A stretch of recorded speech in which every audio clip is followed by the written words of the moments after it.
Hi guys, it's Claudia from Fruits and Life. Welcome to my second video on my YouTube channel. Well, sorry for the quality of the video. I promised you last time that it will be better. I even downloaded some great recording software, but it's not working today. I don't know why. And I know that when I don't shoot it today, I won't shoot it for a long time. So I just want to use the time I have, because in 2 hours I have to be somewhere. So I just use the time to shoot this, cut this, and put it online. I'm really sorry I didn't put any additional videos since the first one, since the time capsule. But it's not like I wasn't motivated to do it. I just couldn't find the ultimate push to do it. And I'm reading Carve the Fuck Up from Dorian Rider right now. And I also spent the day watching some videos and reading some blogs about really inspiring people who just have chosen to live their life. And I know sharing this information and putting this message through those videos is one step harder to live my life how I want it to live. So I just started today. In the future, I will for sure make also a video about people who really inspire me, about people who inspired me to live my life like I live it now, about people who inspired me to go RawTill4, and also about people who inspired me to chase my dreams. But first things first. I want to start this YouTube channel with some introduction videos about what even RawTill4 is, about how I am living RawTill4, about why I did even go on RawTill4. So today I just want to make a video and tell you something about why I decided to go RawTill4 and what it's actually doing with my health. In 2010, when I was studying in Vienna, I realized I have some problems with acne. And my roommate suggested me to visit a doctor and see if it's maybe an hormonal imbalance. And actually, she was right. In 2010, I discovered that I have a syndrome called PCOS. It's polycystic ovarian syndrome. And it's a hormonal imbalance that affects your ovaries and your adrenal glands. It's also an insulin resistance imbalance, and PCOS leads very often to diabetes. So at age of 20, I went to a gynecologist, and he just told me, well, I'm sorry, but you're not gonna have children anymore. So you can imagine how devastating this information could be for a young girl. Because it was at that time that I still trusted medicine, and I still thought doctors know what they do. He prescribed me some hormonal pills, and I just took it. After about a year, I realized I have some problems. I was often depressed and didn't have a lot of motivation, and didn't actually know what was the source of the situation. So I went several times to a doctor to find out what's going on with me, and she claimed that on spring solstice. I was actually very lucky, because when I went back home to get my medication prescription, my doctor was on vacation. And I went to another doctor because I really needed the prescription for the next 3 months. And when I told him which medication I need, he was really shocked, because I was taking these pills for over 2 years. And what he told me was, you can take those pills for maximum 6 months, because those are very, very strong medications, and they can really do a mess with your body.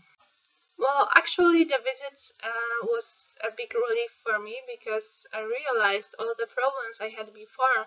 Not only the depression, which was really bad at this time already, but also my problems with digestion, my problem with my intestines. It was all caused by this medication. So he switched to not so strong medication, but still I was on hormonal medications. After another year, my friends organized a lecture about health. and they invited a doctor who was looking at health at a very natural point of view, and was really seeking for natural ways to improve your health. I have to say that this lecture was a very big step for me. After this lecture, I approached this doctor and asked him about natural ways to treat PCOS, because before I was reading some articles on the internet that people actually heal PCOS with diets. So I asked him if it's possible to do it. So we made an appointment for the summer holidays because it was already the end of the semester. And when I went to see him, he suggested to do a vegetables fast. So I was going to do a 6-week fast where I was going to eat only vegetable and 3 kinds of fruit. It was apples, grapefruits, and lemons. Well, by now I know it was quite a bad, no, I have to say it was a very bad decision to do it, because I know that it destroyed my metabolism, because if you starve your body for 6 weeks, it really makes a big damage. But there were 2 positive things that came out from this fast. First, I saw that I can be slim, and actually being overweight all the time, I didn't even believe anymore that I can get slim. So seeing my body being not so fat anymore was also, and is now still, a big motivation to get there at the healthy way.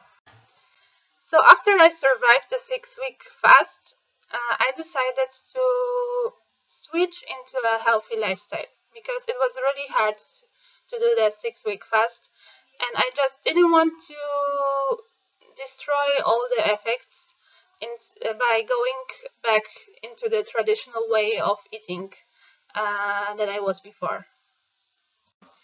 This doctor suggested me also to read a great book. I think it's called Never Be Sick Again in English, because I read it in a Polish version. I really recommend you to read this book, because you can find that there are a lot of useful information about health, and also a lot of information about how the standard medicine is actually killing people.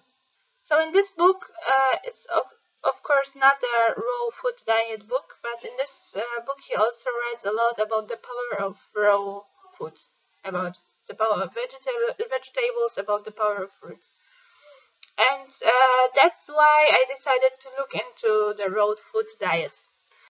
Of course, the first thing I found was the gourmet raw food diet, and I was almost sure that I will buy a dehydrator and all that stuff you need for the raw food gourmet diet. But for my luck, I was really lucky that I found also the 80-10-10 diet book. I read it, and I really recommend everyone to read this book, because it really explains very easily and simply how our body works.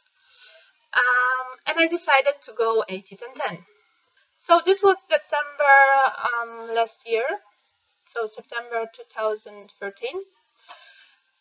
And I started my transformation into being vegan. I didn't even know that it's gonna be such a long transformation, because you have to imagine being 80-10-10 in Poland, especially during winter, because winter was starting, it was fall already.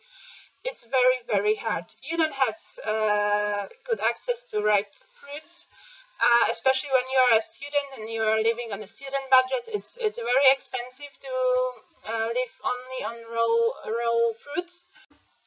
So it was really like a roller coaster. I was 80-10-10 for 2 weeks, and then I smelled the smell of pizza from people from the dormitory, because I was living in a dormitory. So you could smell all the dishes they were preparing in the kitchen, because my room was very near to the kitchen. So I smelled all the smells and all the tastes of all the food I was eating before, and all the food I was used to. And this roller coaster was going on from September to March. So I was like 80-10-10 for 2, or when I was lucky and my my wool was strong for 3 or even for 1 month. And then I got back to eat cheese and meat, and I was feeling very guilty. At that time, I also found a video from Raw Vegan Beauty. I will post the link below to this video, where she tells also about her history with PCOS. And she was telling the story that actually 80-10-10 diet was healing her PCOS, and she doesn't have any symptoms of PCOS anymore. At the same time, I also found Freelee the Banana Girl and Durian Rider and the RawTill4 lifestyle. And of course, it's much easier to sustain this lifestyle in Poland, much easier than being fully raw. On March 17th, I think I will remember this date until the rest of my life. It was the day after a family meeting at my aunt's home, and they had only pizza there. Well, I could eat dry bread, but I just didn't want to look weird as the only person who is eating dry bread. So I ate pizza, and on the next day I was feeling very bad and very heavy, and I just wasn't feeling well. And on that day, having the knowledge about RawTill4 and that it's doable, it's sustainable, I decided to go vegan. I decided I won't feel guilty anymore, that I cannot sustain the 80-10-10 diet, that I cannot sustain living only on fruits. I will just be vegan, and mostly, if it's possible, RawTill4. And I have to tell you, it was the best decision of my life. I forgot to add that on September, when I decided to go 80-10-10, I also stopped to use my hormonal pills. So my period stopped, and when I was on my roller coaster going on the 80-10-10 wagon and going off the 80-10-10 wagon, it didn't come. I had no period until March, and even until longer than March. But what I want to say is, when I started the vegan diet and I started the RawTill4 diet on March 17th, I got my period back in May, and it's really regular since then, so it's really working. So as you can see, not only is PCOS the reason why I went RawTill4, RawTill4 is also healing my PCOS, because my periods got regular. I got tested on my hormonal imbalance, and the blood test showed that the imbalance is of course still there, but it's much less than it was before. I'm still waiting for my acne to clear, because it's very annoying, but I hope and I know that I will get there. So that's the story about how going bananas with Freelee the Banana Girl saved my health, and about how PCOS is getting healed thanks to RawTill4.